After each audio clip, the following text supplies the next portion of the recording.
ഗണപതി ഒഴികെയുള്ള ദേവീദേവന്മാർക്ക് ഒറ്റ പ്രദക്ഷിണം പാടില്ല. രാവിലെ പ്രദക്ഷിണം വെച്ചാൽ രോഗശമനവും, ഉച്ചയ്ക്ക് അഭിഷ്ടസിദ്ധിയും, സന്ധ്യയ്ക്ക് പാപപരിഹാരവും, രാത്രി മോക്ഷവും ഫലം. എല്ലാ ദേവീദേവന്മാർക്കും പൊതുവെ 3 പ്രദക്ഷിണമാവാം.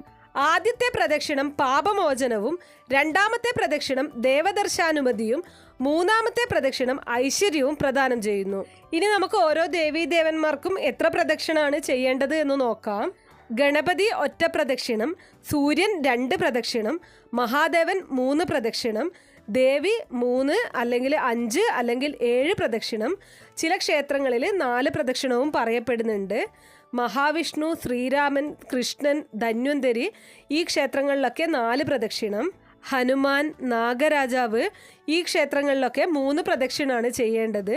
ശാസ്താവ് 5 പ്രദക്ഷിണം, സുബ്രഹ്മണ്യൻ 6 പ്രദക്ഷിണം, അരയാല് 7 പ്രദക്ഷിണം. ഓരോ ദേവീദേവന്മാരുടെ ക്ഷേത്രത്തിൽ ദർശനം നടത്തുന്ന സമയത്ത് നമ്മൾ എത്ര പ്രദക്ഷിണം വയ്ക്കണം എന്നുള്ളത് അറിഞ്ഞ് ചെയ്യണം.